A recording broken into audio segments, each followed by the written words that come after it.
GT में last हम लोग का क्या चल रहा था? आगे आ जाइए ना, ऐसी करवा में चला देंगे ऐसा।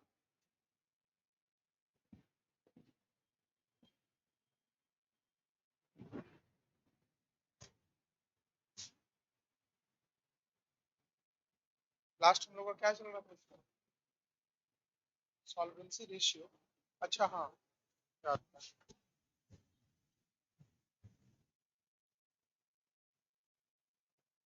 तो जो है लास्ट इसमें अकाउंटिंग रेशियो पर डिस्कस कर रहे थे ना। हम अकाउंटिंग रेशियो पढ़ी हैं,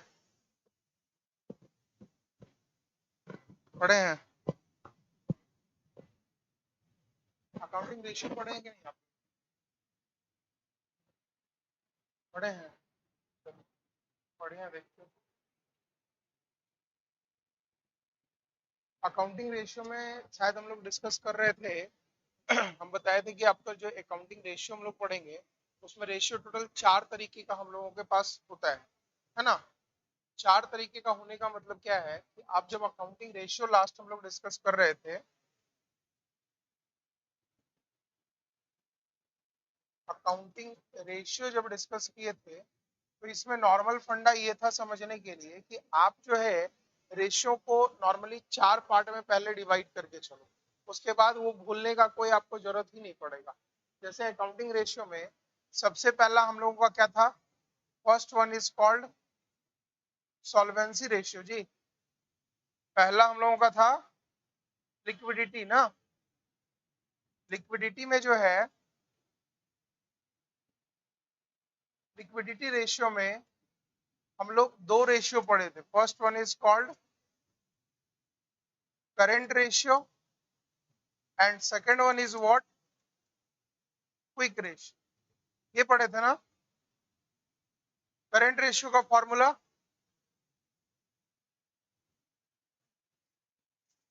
current assets minus current liability. Good morning ma'am. हम लोगों का जो करंट रेशियो का फॉर्मूला था वो था current assets by current liability. और इसमें एक चीज और भी लिख पाए थे आप लोगों को हम, कि अगर किसी भी तरीके से, है ना, अगर किसी भी तरीके से आपको पूछ लिया जाए, ये क्वेश्चन पूछा जाए कि what is the ideal ratio of current ratio, तो क्या आंसर देंगे इसका? Ideal ratio of current ratio क्या था? भूल के बैठे हैं सब लोग, देखे भी नहीं है। लिखवाए तो थे सर, ऐसा मत कीजिए आप लोग। आइडल रेशियो, आइडल रेशियो का मतलब होता है आदर्श रेशियो, है ना, आदर्श अनुपात। करंट रेशियो का क्या कहलाएगा? तो उसके बारे में लिखवाए थे 2:1 लिखवाए थे। और क्विक रेशियो का हम लोग का क्या था? क्विक रेशियो का आदर्श मतलब आपका आदर्श अनुपात, दैट इज इसका जो हम लोगों का आइडल रेशियो था वो था 1:1। यही चीज ना हम लोग देखे थे, लिखा हुआ नहीं है? चलिए बढ़िया है।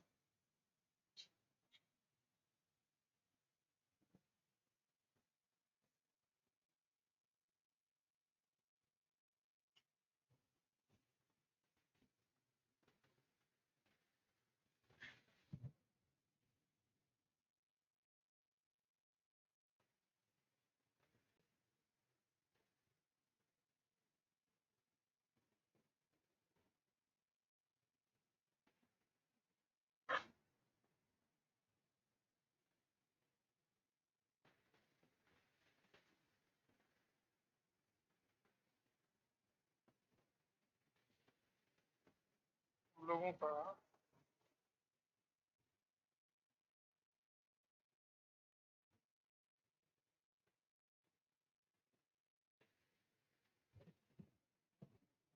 करंट रेशियो में नॉर्मली हम लोग फॉर्मूला क्या लिखे थे?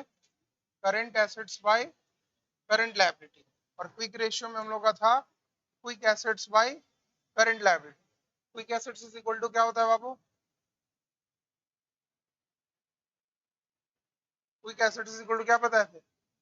Current assets minus stock plus prepaid expense, है ना, यही ना होगा? इसके बाद अगर हम बात करें ये first one is called liquidity ratio and second one is called what, हम लोग दूसरा जो पढ़े थे वो क्या था, सॉल्वेंसी रेशियो था ना। और सॉल्वेंसी रेशियो में पहला जो हम लोग देखे थे डेब्ट इक्विटी रेशियो, इसमें हम बताए थे कि इसमें आपको रट्टा मारने का कोई वैसा नीड नहीं है, इसके नाम से ही आपका फॉर्मूला निकल कर आ जाना है। जैसे डेब्ट equity ratio is equal to क्या जाना है, डेब्ट बाय इक्विटी, यही था ना।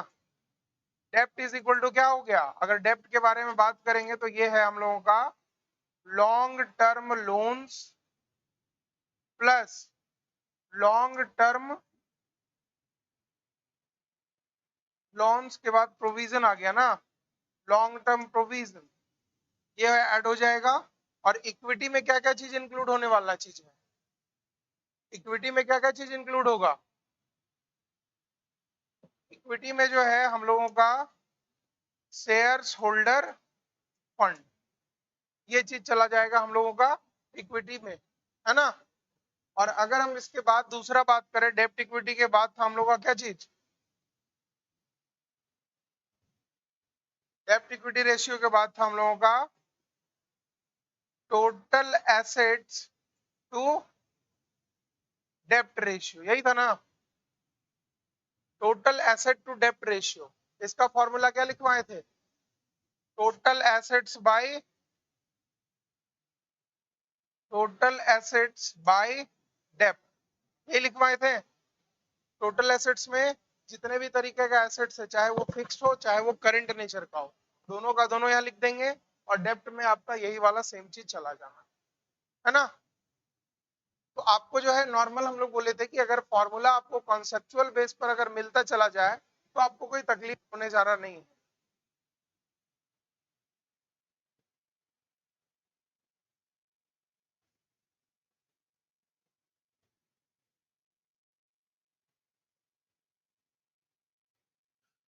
और आगे हम लोग का क्या क्या था,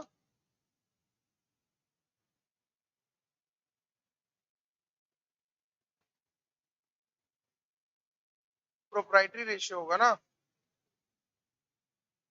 एक मिनट, कौन से चैप्टर के बाद स्टार्ट किए थे,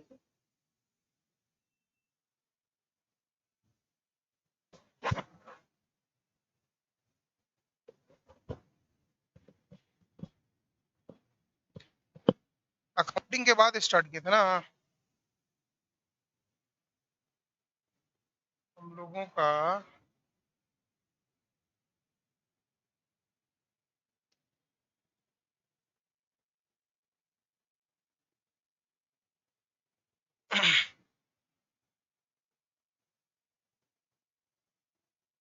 आईसीआर बता दिए थे, interest coverage ratio, interest coverage ratio बताए थे, क्या होता है interest coverage ratio is equal to,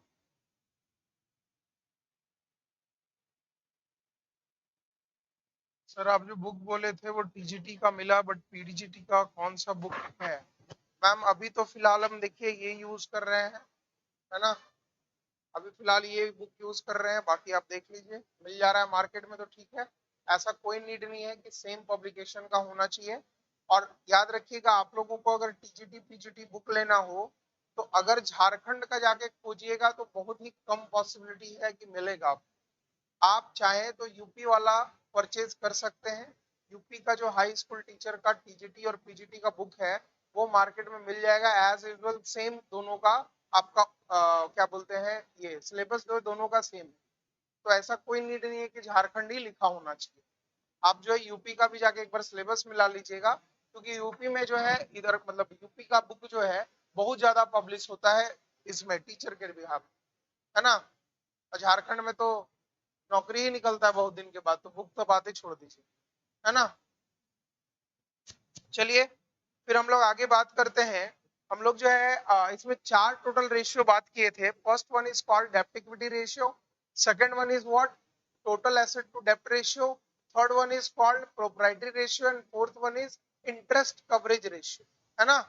तो प्रोप्राइटरी और इंटरेस्ट कवरेज का बताए थे फॉर्मूला, चलिए देखिए एक बार देख लेते हैं इसको भी।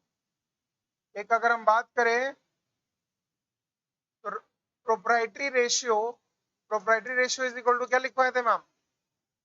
शेयर होल्डर, क्योंकि देखो प्रोप्राइटर कौन होता है? बिजनेस का मालिक होता है प्रोप्राइटर। तो हम हमें वही बोल रहे हैं कि हर एक बार नाम से रिलेट करने का कोशिश करो, आपको 100% फॉर्मूला याद हो जाना है ना? तो प्रोप्राइटरी रेशियो अगर बात करेगा तो नॉर्मल सा चीज है, प्रोप्राइटर कौन होता है? बिजनेस का ओनर। और बिजनेस का ओनर, बिजनेस में यहाँ पर हम लोग शेयर होल्डर फंड के बारे में डिस्कस कर सकते हैं। तो proprietary ratio is equal to क्या हो जाएगा हम लोगों का? Shareholder fund divided bye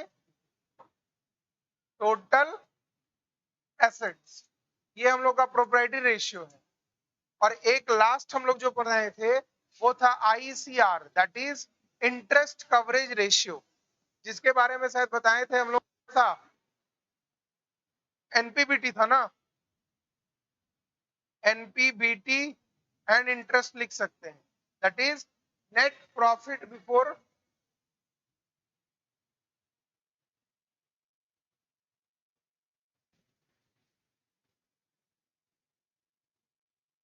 NPBT ना, net profit before tax and interest divided by interest on long term loan. ये हम लोग लास्ट ऑलरेडी इतना पढ़ चुके थे, है ना? उसके बाद दो और रेशियो हम लोगों के पास बचा हुआ था, जिसको हम लोग शायद छोड़ दिए थे, मतलब उस टाइम हम लोग का टाइम ही खत्म हो गया था। तो ये जो रेशियो है, ये दोनों हम लोगों का, आपका पहला हो गया liquidity and second one is called solvency. ये दोनों हम लोग नॉर्मली बेस पर खत्म कर चुके हैं। तो आज जो है हम लोग तीसरा देखेंगे, जिसका नाम है एक्टिविटी रेशियो, है ना? वो बुक का पिक भेज दीजिए।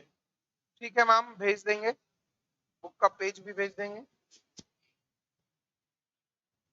पहले कौन सा देखे जल्दी बताइए। चार था ना, हम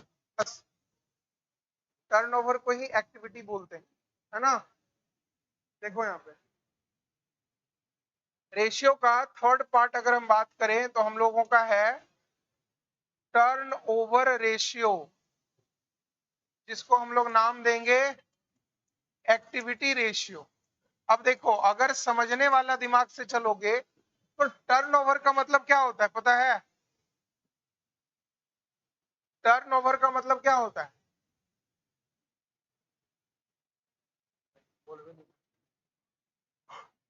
अरे आप लोग मतलब अकाउंट्स पढ़ पढ़ के अब बूढ़े होते जा रहे हो। अब तो बता दो टर्नओवर का मतलब क्या होता है? कोई नहीं। टर्नओवर का मतलब होता है टोटल सेल, ग्रॉस सेल्स जिसको बोलते हैं। किसी भी बिजनेस का पूछा जाता है ना कि आपका टर्नओवर कितने का है। जैसे मान लीजिए हमारा ही मान लीजिए इंस्टीट्यूट है, ठीक है? तो इसका टर्नओवर कितना है? तो मान लीजिए इस इंस्टीट्यूट में मान लीजिए 1000 स्टूडेंट पढ़ता होगा, ठीक है? 1000 स्टूडेंट इंटू 10,000 भी फीस है, तो हम बोल सकते हैं कि साल भर का 1 करोड़ रुपए का टर्नओवर है। तो अब 1 करोड़ रुपए का टर्नओवर मतलब ये मत समझ लीजिएगा कि यहाँ जितना टीचर है सब करोड़पति है, ऐसा बिल्कुल मत समझिएगा। 1 करोड़ रुपए का वो टर्नओवर है, जिसको ग्रॉस प्रॉफिट जीपी मान सकते हैं, ठीक है? अब जीपी के बाद भी आपको क्या करना होगा? 1 करोड़ रुपया मान लो अगर मेरा टर्नओवर है, तो 110% है कि उसका प्रॉफिट बहुत ज्यादा मेरे पास होगा, तो 10 से 12% हम साल भर में कमाते हैं। उसका रीजन क्या है? रेंट कौन भरेगा? वो तो आप नहीं देखिएगा, आप तो सिर्फ इनकम देखिएगा। रेंट भरिएगा, इतना सारा टीचर है उसका पेमेंट देखिएगा, इतना सारा स्टाफ है उसका पेमेंट देखिएगा, है ना? बहुत इलेक्ट्रिसिटी बिल है। सारा चीज जब आपको देखना है तो एक्सपेंसेस को माइनस करने के बाद, है ना, एक्सपेंसेस को माइनस करने के बाद जो आपका प्रॉफिट बच पाता है वो आपके लिए एक्चुअल प्रॉफिट कहलाता है, जिसको नेट प्रॉफिट का भी नाम देते हैं। बट अगर हम एक्टिविटी रेशियो के बारे में डिस्कस करें, जिसको टर्नओवर रेशियो बोल रहे हैं आप, टर्नओवर रेशियो या एक्टिविटी रेशियो किस पे बात करता है? जो बिजनेस को चलाने में हमारा मदद करता है, जिसमें इसमें 3-4 चीज आएगा। सबसे पहला अगर हम बात करें तो ये आपका डीटीआर, डीटीआर का मतलब हुआ डेटर टर्नओवर रेशियो, ठीक है। फिर आपका सीटीआर कहला जाएगा। सीटीआर का मतलब क्रेडिटर टर्नओवर रेशियो। फिर आपका आ जाएगा WCTR। WCTR का मतलब वर्किंग कैपिटल टर्नओवर रेशियो, ठीक है ना। और क्या दिया है बाबू, एक आपका STR भूल गए। STR का मतलब हुआ स्टॉक टर्नओवर रेशियो। तो याद रखना एक चीज कि आप जैसे सबसे पहला क्या चीज हम आपको पढ़ाएं, लिक्विडिटी रेशियो ना। लिक्विडिटी रेशियो हमेशा रेशियो के फॉर्म में होता है। रेशियो का फॉर्म मतलब इस टू के फॉर्म में, 1:2, 2:3, ये फॉर्म होता है किसका, लिक्विडिटी रेशियो का। सॉल्वेंसी जो भी सेम कैटेगरी पे बात करता है, उसका भी जो आंसर आएगा, अभी क्वेश्चन इसके बाद बनवाएंगे सारा फॉर्मूला के बाद, उनका भी जो आंसर आएगा वो भी आपके इस टू के फॉर्म में आएगा, 2:1, 3:2 जो भी आएगा। लेकिन आपका लिक्विडिटी और क्विक रेशियो में हम डिस्कस किए थे आपसे, करंट और क्विक में, कि उन दोनों का एक आइडियल रेशियो होता है कि 2:1। जैसे current asset divided by current liability है तो 2:1 होना चाहिए। इसका मतलब लायबिलिटी जितना भी हो उसका कम से कम 2 गुना मेरा क्या होना चाहिए, एसेट्स होना चाहिए। अगर 3 गुना है तो बहुत बढ़िया। अब इसका मतलब ये नहीं कि लायबिलिटी है करंट एसेट 10, ऐसा मत कर दीजिएगा, है ना। लगभग के फॉर्म में होना चाहिए। जैसे मान लीजिए ये 4 लाख है तो ये 6 लाख के जगह पर, 8 लाख के जगह पर 10 लाख हो जाए, 12 लाख हो जाए, उतना तक मैनेज, है ना। लेकिन ये नहीं कि अचानक से 4 लाख है तो डायरेक्टली 40 लाख हो जाए, ऐसा बिल्कुल नहीं सोचना है। और टर्नओवर रेशियो जो है ना बाबू, ये हमेशा आंसर दिखाता है आपको टाइम्स। याद रखें, टाइम्स का मतलब समझते हैं, मल्टीप्लाई, गुना, भाग, जो समझते हैं टाइम्स, उस फॉर्म में आता है। मतलब जैसे अगर हम बात करेंगे डेटर टर्नओवर रेशियो का, या फिर CTR creditor turnover ratio, WCTR that is working capital turnover ratio हो, या फिर last STR stock turnover ratio, ये सब हमेशा जो आंसर निकल कर आएगा वो हमेशा किसके फॉर्म में आएगा, आपका टाइम्स के फॉर्म में आएगा। और दूसरा चीज हम क्या बोले, ऊपर क्या दिया है, टर्नओवर। जब टर्नओवर दिया है तो हमेशा कोशिश कीजिएगा कि ये जो है किसके बेस पर बनता है, वो भी अभी हम लोग देख लेंगे। इरेज करें इसको, मतलब इरेज के आगे बढ़े, लिख लिए क्या चारों, लिख लीजिए, लिख लिए मैम, बड़ा फास्ट है आप लोग। चलिए देखिए, अगर मान लीजिए हम लोग स्टॉक टर्नओवर की बात करते हैं, सॉरी सबसे पहला क्या था जी, डेटर ना, DTR जिसको बोलते हैं हम लोग debtors turnover ratio. Debtor turnover ratio सबसे पहले हमको ये बताइए, डेटर कब बनता है, डेटर कब बनेगा, क्रिएट कब होगा डेटर, बताइए तो जरा हमको।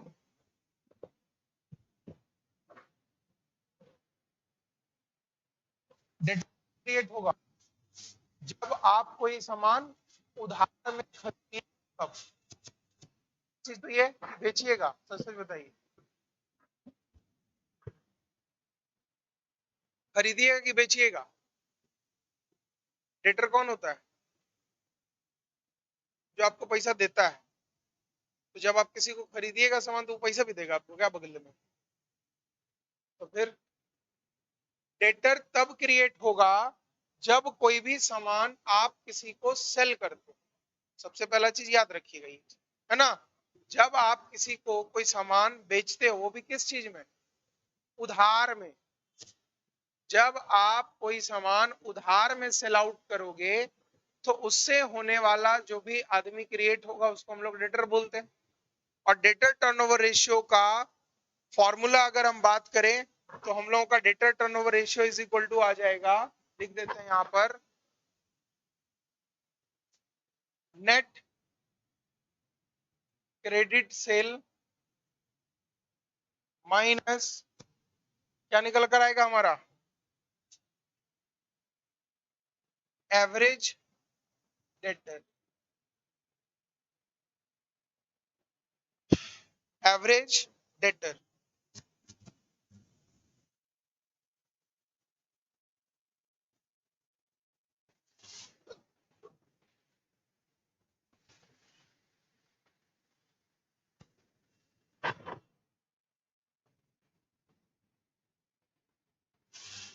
हो गया। अब एक चीज को समझिए कि नेट क्रेडिट सेल का है लिखा, क्रेडिट सेल हम तो उधार बेच दिए तो क्रेडिट सेल होना चाहिए, इन नेट क्रेडिट सेल का है लिखा, कोई रीजन होगा? इसका मतलब होता है क्रेडिट सेल्स माइनस रिटर्न। इसका मतलब क्या हुआ? क्रेडिट सेल, मान लीजिए हम 1 करोड़ रुपए का सामान बेच दिए, उसमें से 20 लाख का वापस आ गया, तो क्या 1 ही करोड़ मानेंगे अपना सेल को? कि माइनस करके आपको दिखाना पड़ेगा ना कि आपका नेट क्रेडिट सेल कितना है। नेट क्रेडिट सेल आपका है 80 लाख रुपए का, वो दिखाना पड़ेगा, और divided by average debtor. Average debtor का मतलब समझते हैं? Average debtor is equal to हो जाएगा आपका ओपनिंग, है ना, opening debtor plus closing debtor divided by 2। This is called average debtor, लिख लीजिए इसको।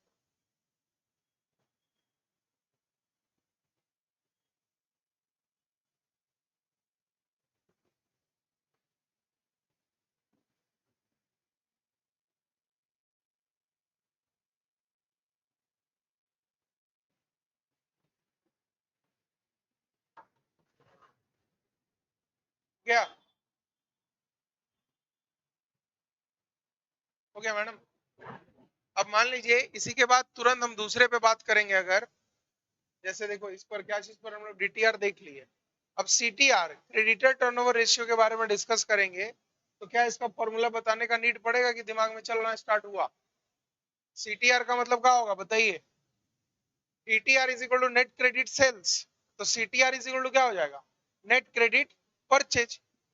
क्रेडिटर कब बनता है? जब आप मार्केट में ज्यादा से ज्यादा उधार खरीद लेते हो तब, है ना।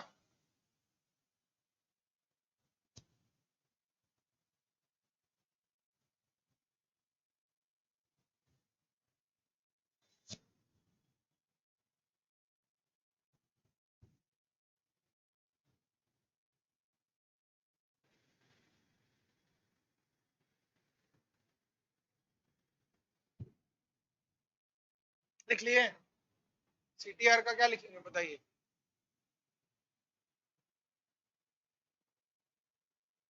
ये जो आपका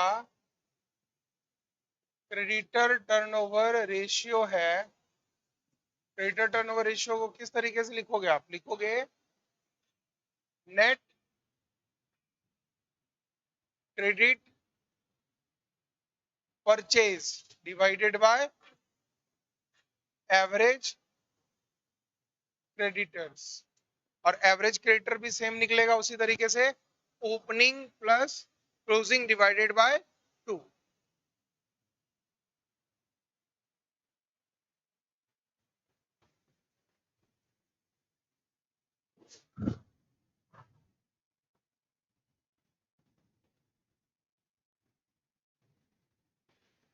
हो गया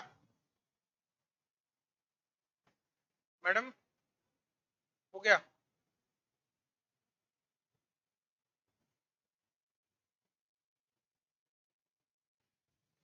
एरेज करें इसको, मतलब आगे बढ़े?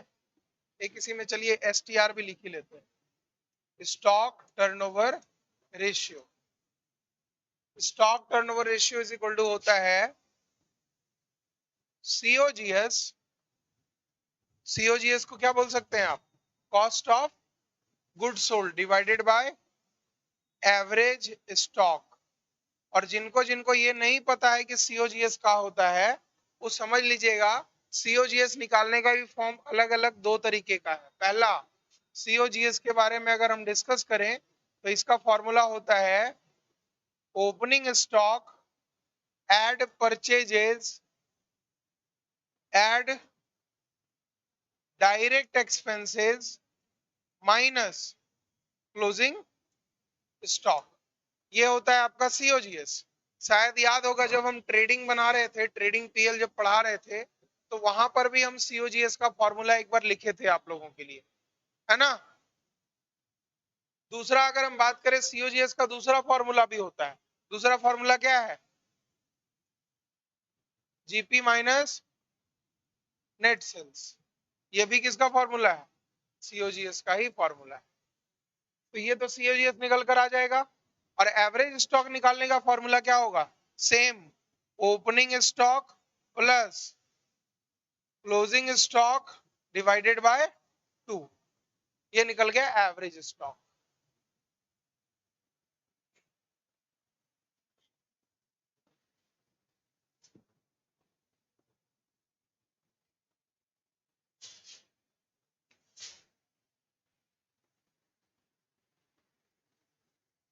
अभी ये पूरा इंस्टीट्यूट ट्रांसफर होने में लगभग 4-5 दिन का टाइम लगेगा जी। बात हुआ था सर से? नहीं, क्योंकि लगभग वहाँ सेट सारा चीज हो रहा है। बेंच डेस्क में तो कितना टाइम ही लग जाना है।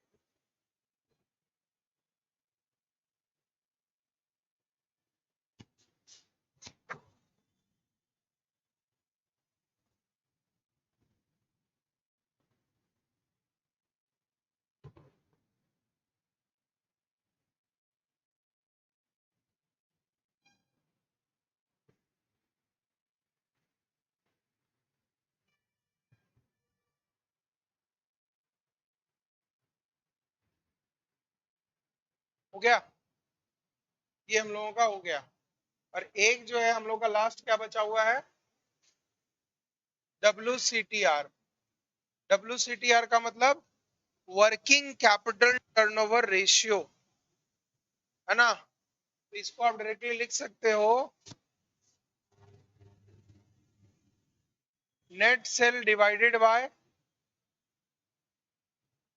Working capital. Working capital is equal to क्या होता है पता है? ये भी नहीं पता है?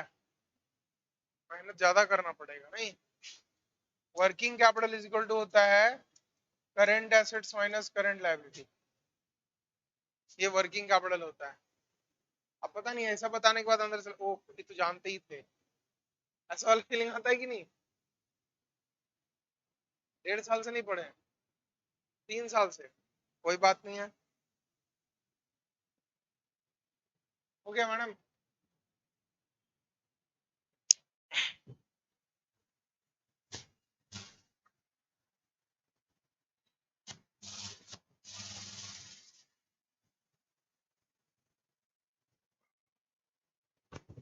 चलिए आगे लिख लेते हैं हम लोग एक प्रॉफिटेबिलिटी रेशियो को समझ लेते हैं इसको भी। प्रॉफिटेबिलिटी रेशियो का मतलब क्या है? वैसा रेशियो जो आपको प्रॉफिट दिखाने में काम देता है। अब प्रॉफिट दिखाने के लिए पूरे बिजनेस में क्या क्या चीज है? पहला, सबसे पहला आ जाएगा क्या? GP ratio. जीपी आपका प्रॉफिट दिखाता है ना। दूसरा क्या आ जाएगा? NP ratio, that is net profit, भी आपका प्रॉफिट ही दिखाता है। तो उसी के हिसाब से जो है चलते चले जाएंगे हम लोग का। फिर आपके अब एक आएगा ROI, that is return on investment. ठीक है। फिर आगे बताया earning per share, dividend per share. ये सब उतना ज्यादा इंपॉर्टेंट नहीं है बट लिखना तो पड़ेगा। चलिए बात कर लेते हैं हम लोग क्या चीज पर? Profitability ratio. चारों का नाम से देखो आप उसको समझने का कोशिश करना। सबसे पहला क्या बताया आपका? करंट रेशियो ना। तो करंट रेशियो का मतलब क्या समझते हैं? करंट रेशियो का मतलब क्या समझते हैं? जो वैसा रेशियो जो आपके एसेट्स या लायबिलिटी को तुरंत आप मार्केट से क्या हटा दे या फिर पूरी तरीके से खत्म कर दे, वो हम लोग का करंट रेशियो कहलाएगा, जिसमें करंट एसेट्स और करंट लायबिलिटी के बारे में हम लोग डिस्कस किए, है ना। दूसरा आपका सॉल्वेंसी रेशियो।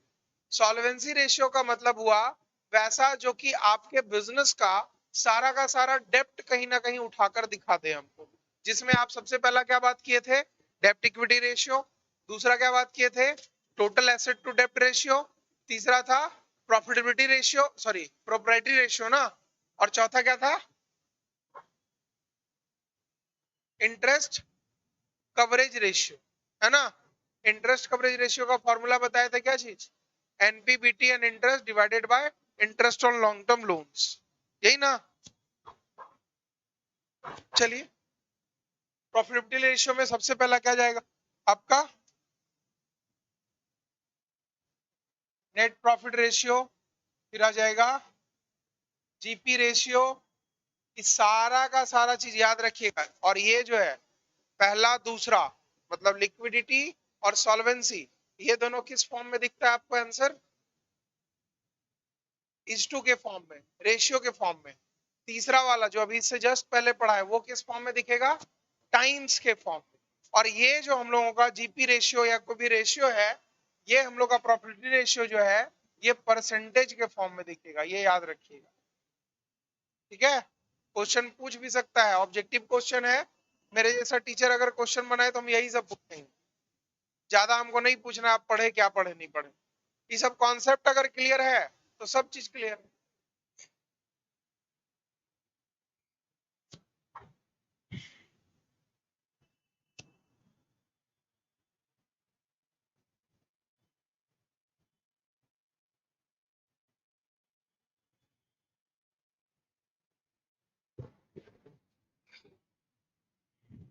अब तो टेस्ट ले सकते हैं जी आप लोगों से, हाँ पक्का ना, ठीक, जितना पढ़ा है उतना पढ़ लीजिएगा, ठीक है, जितना पढ़ना है उतना पढ़ के रहिएगा।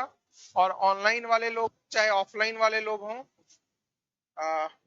हम 1 मिनट उससे पूछ लेते हैं, विशाल दूसरा दुनिया में है क्या, एक बार बुलाइए तो उसको, नहीं सो तो नहीं रहा है, बुलाइए ना एक बार।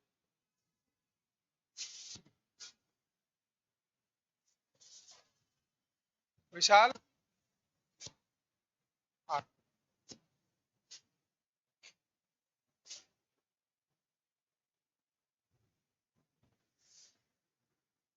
देखते हैं अलग अलग करवा देंगे या फिर नहीं एक ही साथ रख देंगे। बोल रहे कि ऑनलाइन वाले का कैसे टेस्ट कंडक्ट कीजिएगा, क्वेश्चन यहाँ पे पब्लिश करवा दीजिएगा, फिर उसके बाद टाइमिंग बेसिस पर, हाँ व्हाट्सएप में तो सारा लोग ऐड है, तो क्या व्हाट्सएप ग्रुप में डालिएगा, तो टेस्ट क्लास के टाइम पे नहीं लेंगे ना, हाँ तो जैसा नहीं होगा तो किसी दिन इवनिंग में या फिर टाइम कोई ऐसा अरेंज करके ले लेंगे। ये लोग का ऑफलाइन वाले लोग का तो यहीं बैठा के लीजिए, है ना, क्या कि सामने में ले ले लोग का भी। अच्छा ठीक है, पहले क्वेश्चन क्रिएट करके बताते हैं, ऑनलाइन वाले लोगों का देखिएगा, ये लोग का लेना जरूरी है अब टेस्ट, है ना। भाई इधर लगता है 5-6 चैप्टर तो पढ़ ही लिए टीजीटी पीजीटी मिला के, है ना। क्या हो गया मैडम, काहे टेंशन में चली गई हैं। चलिए पहला हम लोग क्या कल देख रहे थे जी, एनपी रेशियो, सॉरी क्या बोले आपको, प्रॉफिटेबिलिटी रेशियो जो है ये किस बेसिस पर काम करता है, परसेंटेज, मतलब इसका जो आंसर निकल कर आएगा वो हमेशा फॉर्म में किस फॉर्म में आएगा, परसेंटेज के फॉर्म में। अब जब परसेंटेज के फॉर्म में आपका आंसर आना है तो इतना दिमाग में जरूर डाल लीजिएगा कि जितना भी फॉर्मूला आपका होगा उसमें मल्टीप्लाई बाय 100 आपको करना पड़ेगा, तभी ना परसेंटेज के फॉर्म में आएगा। तो सबसे पहला चलते हैं क्या चीज पर हम लोग, NP ratio, net profit ratio के बारे में अगर हम डिस्कस करें तो नेट प्रॉफिट हो चाहे जीपी हो, सब का सब डिपेंडेंट किस पर रहता है, सेल्स पर, ये याद रखिएगा। सारा का सारा नेट प्रॉफिट हो ग्रॉस प्रॉफिट हो सब का सब डिपेंडेंट किस पे रहता है, सेल्स पे रहता है। तो एनपी इज इक्वल टू क्या होगा, दिमाग लगा सकते हैं, net profit divided by net sales into 100, आ गया, है ना।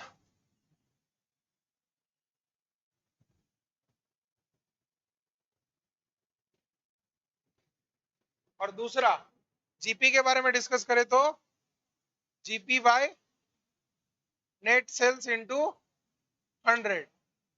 लीजिए, दो को फॉर्मूला याद हो गया। ये सबको बोले तो आप लोग अब इतने बड़े हो गए कि समझदार बन सकते हैं। बच्चा जैसा पढ़ने का नीड तो नहीं है, बट थोड़ा सा कॉन्सेप्ट बेसिस पर देखिएगा तो सारा चीज आपका चलते चला जाएगा, है ना। फिर आगे लिख लीजिए, जीपी रेशियो हो गया और फिर क्या है जी, एनपी भी हो गया ना। एक और लिखिए, ऑपरेटिंग रेशियो।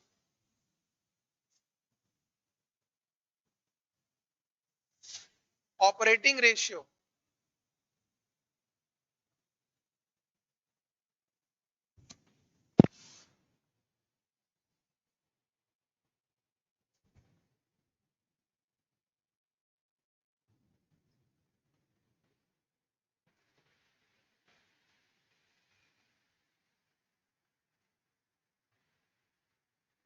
ऑपरेटिंग रेशियो का फॉर्मूला लिखिएगा,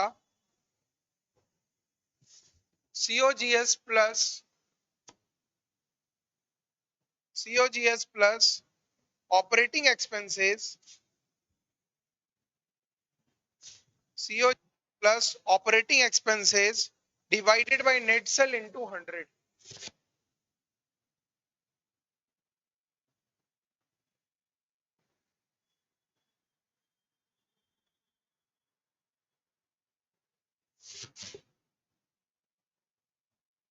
हो गया।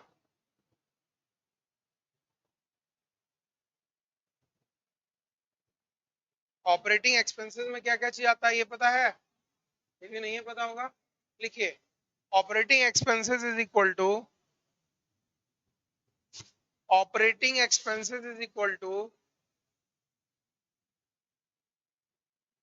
Management and administrative expenses,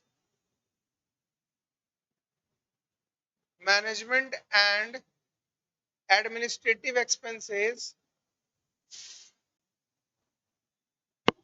plus short term finance expenses plus selling and distribution expenses. Short term financing expenses plus selling and distribution expenses.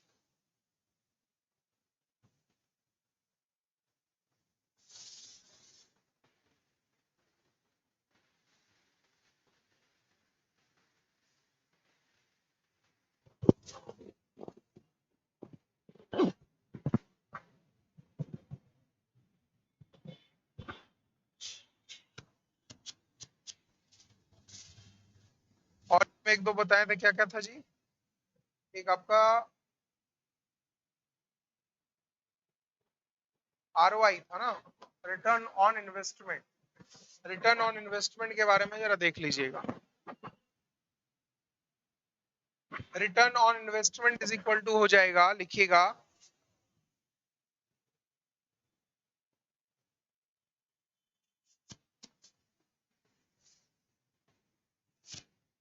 Return on investment is equal to लिखिएगा, profit before interest, profit before interest comma tax and dividend, comma tax and dividend divided by capital employed.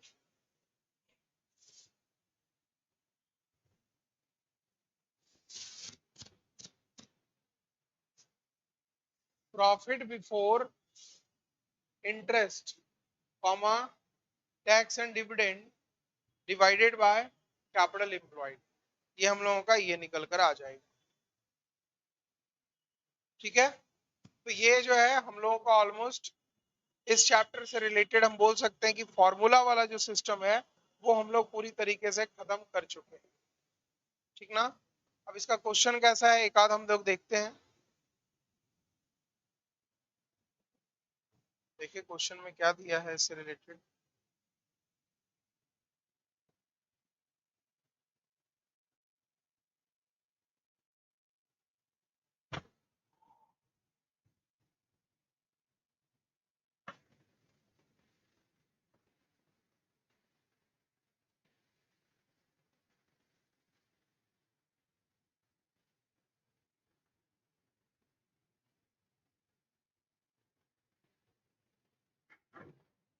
तो audit में लेके चला गया है।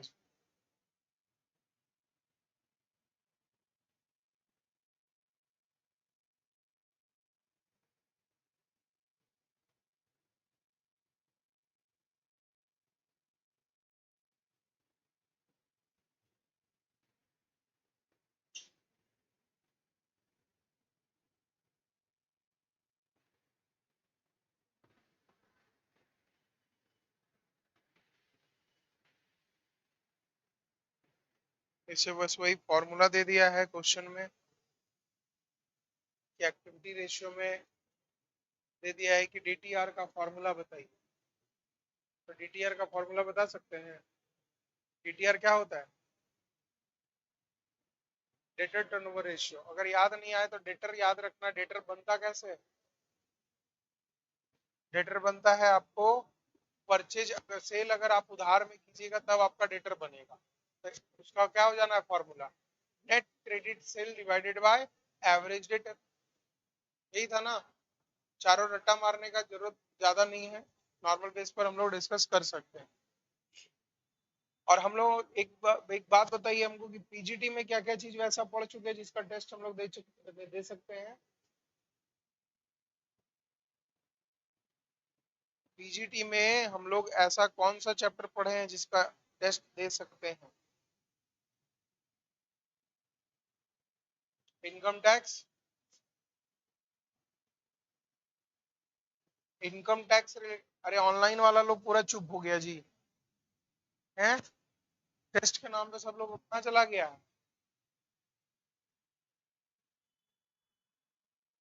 आप पढ़ी हैं? नहीं? नोट से तो पढ़ सकती हैं। आप ग्रुप में एडेड हैं?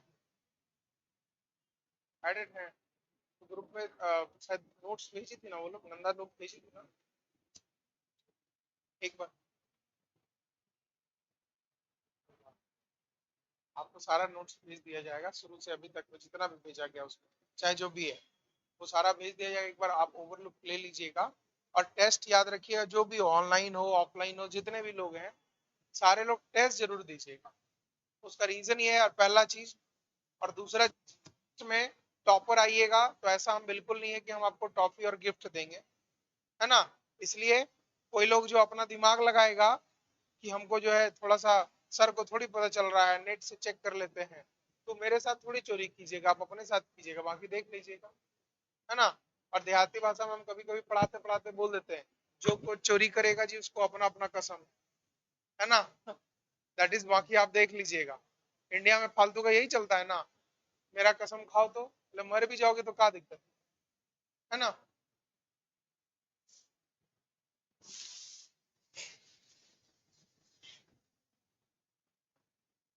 अकाउंटिंग उसमें पढ़ाया हुआ है ना?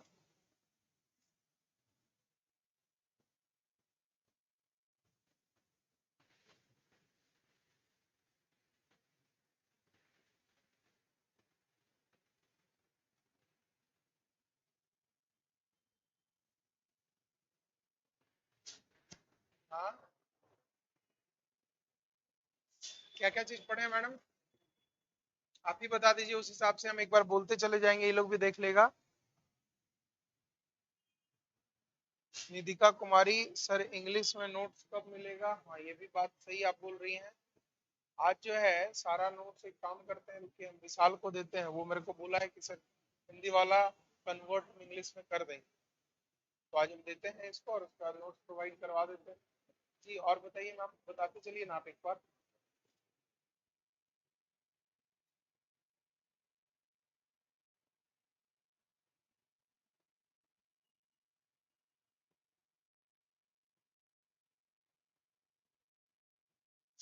क्या?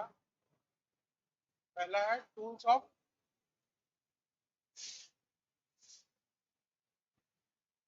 इधर देखिए लाइए तो कॉपी दीजिएगा मुझे, प्रॉपर नहीं लिखा हुआ है। अच्छा, आप बीच में ऑप्शन कहाँ से स्टार्ट है? तो पहला है आपका इनकम का टैक्सेशन एक्ट। हाँ, ये चीज पढ़ाया हुआ है मैडम। आय से स्रोत है। हमको तो हिंदी में गड़बड़ है, आप ही गड़बड़ है क्या? लिख दिया आप से, आपके स्रोत हैं। आय का स्रोत जरा हमको ये बताइए, तो हेड्स ऑफ इनकम क्या है?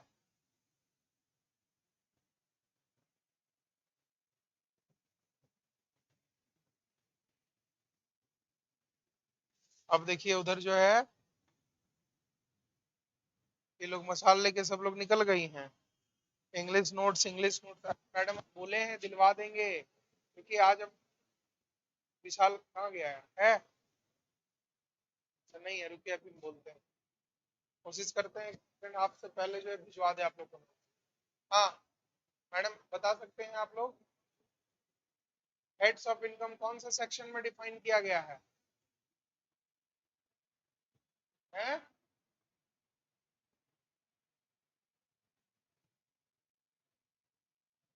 बोल दीजिए ना, कोई गलती होगा और क्या होगा? कौन सा हम आपको पीटने वाले हैं? 80C, 80C में तो डिडक्शन डिफाइन किया गया मैडम। अच्छा इधर जो झंडा लोग लेके निकले हैं ऑनलाइन वाले लोग, जरा बताइए कि हम लोग जो है हेड्स ऑफ इनकम कौन से सेक्शन में डिफाइन किए हैं जी? जो लोग पढ़े हैं बताइए।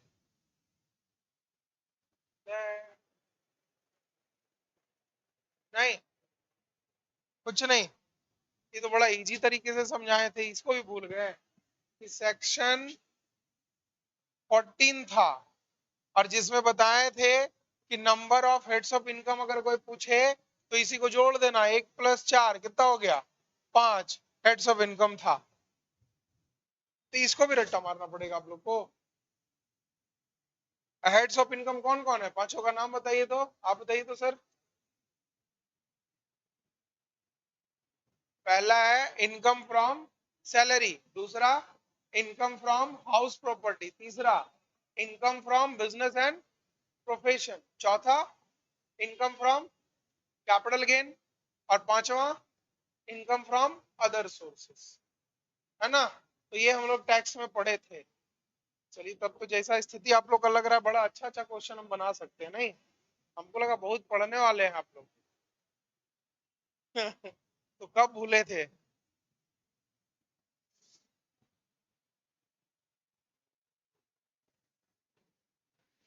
कॉन्सेप्ट में मनी मेजरमेंट कॉन्सेप्ट क्या समझाता है अकाउंटिंग में? लीजिए हम लोग से क्वेश्चन पूछते तो आंसर ही नहीं देती है जी लोग।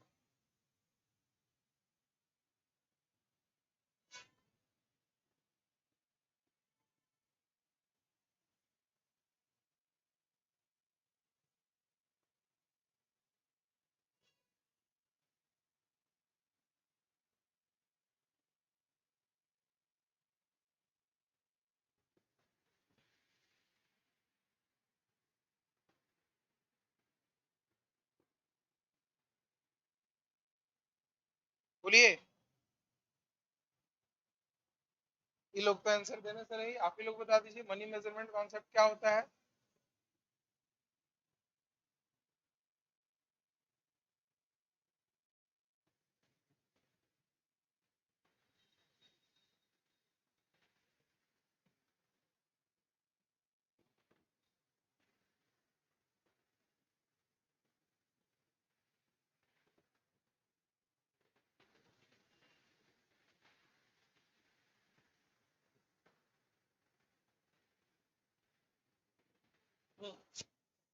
कोई नहीं, बहुत बढ़िया।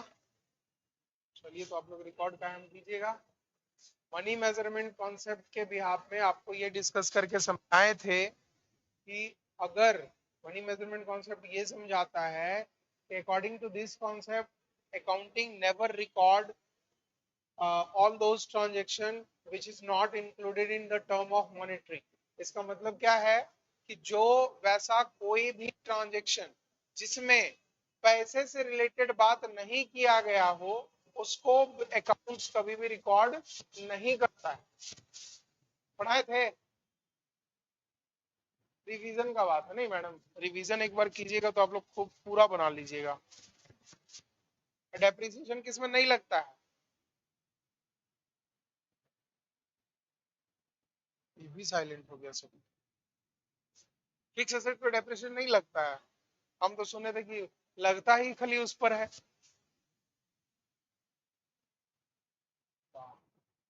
मैडम आप तो साइलेंट होके चुपचाप हो जाती है। नहीं, अब कीजिएगा ना, अब कर लीजिएगा रेगुलर बेस पर, है ना। आप सर ऐसा कैसे, देख लीजिए क्या स्थिति आप लोग का है, हम थोड़ी बोलने जाएंगे कुछ। जी मैम।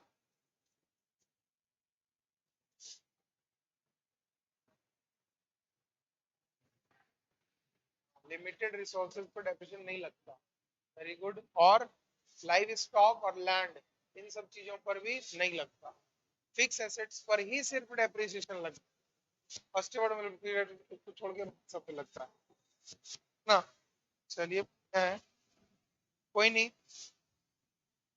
इसको थोड़ा पढ़ लीजिए, दैट इज इसका जो रेशियो लिखवाए हैं ये थोड़ा बहुत देख लीजिएगा। और बाकी इस किस तरीके का क्वेश्चन हम दे सकते हैं, एक बार नहीं होगा तो हम टॉपिक वाइज जो है ग्रुप में जब हम क्वेश्चन बनाने बैठेंगे ना, खुद से ही क्वेश्चन बनाएंगे, कहीं का इधर उधर का नहीं रहेगा। ये बहुत ज्यादा होगा तो लास्ट 4-5 साल पुराना जो क्वेश्चन होगा उससे कुछ कुछ हम उठाकर डालेंगे, ठीक है ना। तो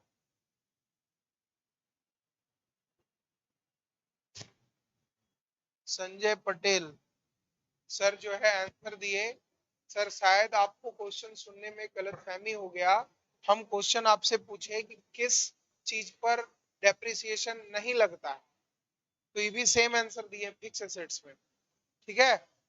तो क्वेश्चन हम पूछे नहीं लगता है, फिक्स एसेट्स में तो लगता ही लगता है, बाकी सारे चीजों में जो कि आपका बताए थे, जो कि डिमोलिश होने वाला खत्म होने वाला जो प्रोडक्ट है उस पर डेप्रिसिएशन कभी नहीं लगता। जैसे कोई भी कोयला का खदान, बालू हो गया, गिट्टी हो गया, माइंस वाला कोई भी सामान जो है उस पर डेप्रिसिएशन नहीं लगता। क्यों?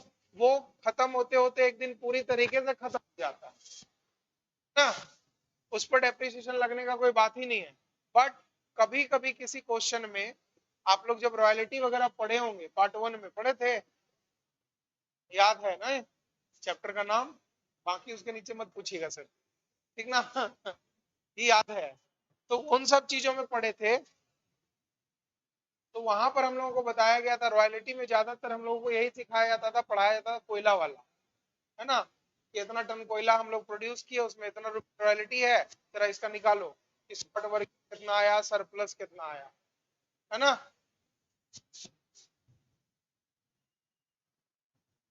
और इधर से तो हम लोग टीजीटी टीजीटी में तो बढ़िया चीज पढ़े हुए हैं ना हम लोग, टीजीटी में लगभग 5 6 4 5 चैप्टर पढ़े हम लोग अच्छे से ना, तो उससे रिलेटेड दे सकते हैं, ठीक है। इकोनॉमिक्स कितने टाइप का होता है madam? On the basis of study economics कितने टाइप का होता है?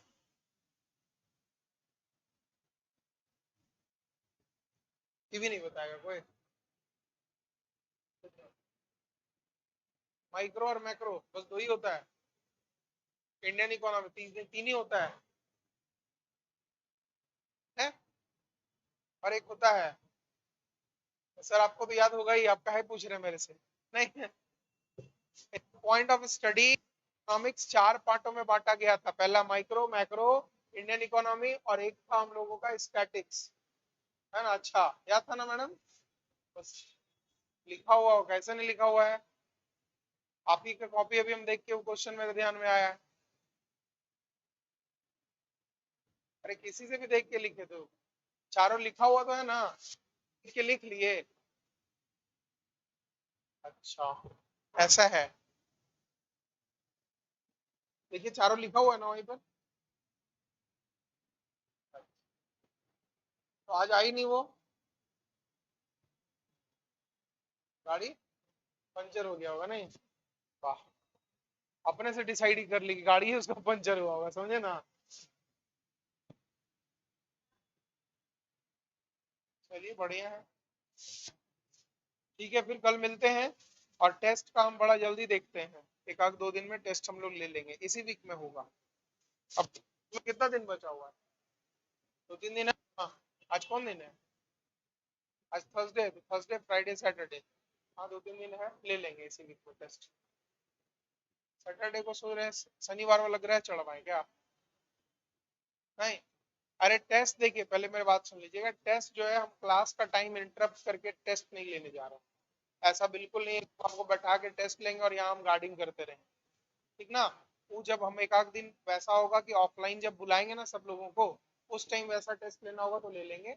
अभी जो है मान लीजिए 25 या 50 क्वेश्चन बनाकर आप लोगों को ग्रुप में हम डाल देंगे, और ग्रुप में डालने के बाद एक कंफर्म एक टाइमिंग डाल देंगे कि इतने टाइम से पहले जो है मेरे को आंसर चाहिए होगा आपको, है ना।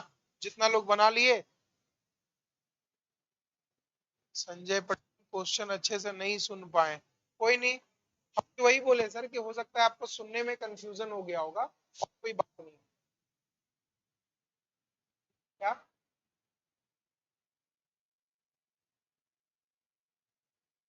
क्या चीज?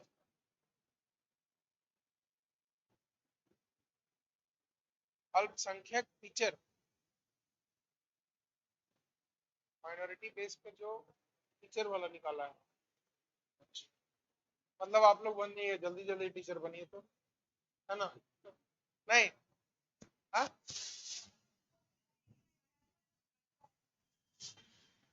मतलब आपको अंदर से पता है कि नहीं पास कीजिएगा।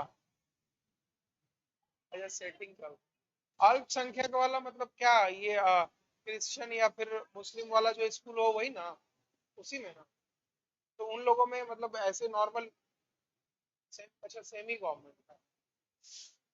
बाकी तो कुछ कुछ आप लोग बीएड वगैरह कर लिए तो इन सब का भी तो फॉर्म निकलते रहता है, एसएसबीएम वगैरह का, सरस्वती शिशु विद्या मंदिर जो है, वो सब का भी तो निकलता है, वो सब में डालते नहीं आप लोग। अरे नहीं कोई बात नहीं, परमानेंट नहीं भी करे तो क्या दिक्कत है, कल तो पहले डाल देता है। अच्छा, टॉपिक बता दीजिए सर। हम जो है ना संजय जी, मेरे को आप ना एक बार व्हाट्सअप कर लीजिएगा, अगर व्हाट्सअप में आप हैं एडेड तो मेरे को एक बार व्हाट्सअप कर लीजिएगा। हम जाकर अभी एक बार सारा टॉपिक देखकर हम जो है ग्रुप में पहले टॉपिक भेज देंगे, फिर उसी के अकॉर्डिंग हम क्वेश्चन बनाकर भेजेंगे, ठीक है ना। जी, बोलिए क्या बोल रहे थे सर?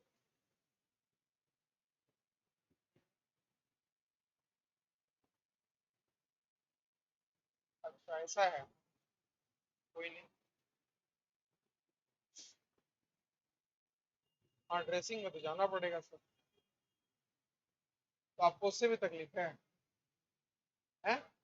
तब फिर क्या दिक्कत है?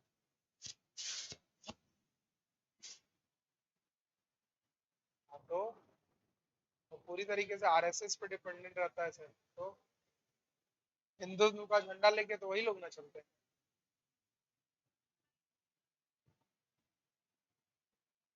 बड़ा अच्छा है जी। वो तो लग रहा था हमको, मैं हूं ना वाला फिल्म हम देख लिए, इतना अच्छा बिल्डिंग तो बड़ा बड़ा। 9 से 5 पढ़ता ही थोड़ी है, उसमें खिलाता भी है, योग भी करवाता है।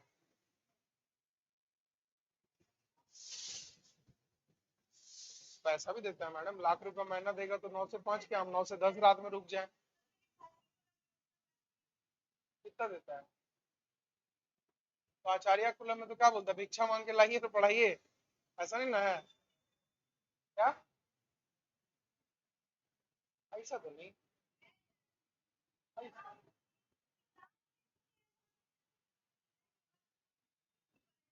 अरे हिंदू मुस्लिम क्या करेगा, पढ़ा।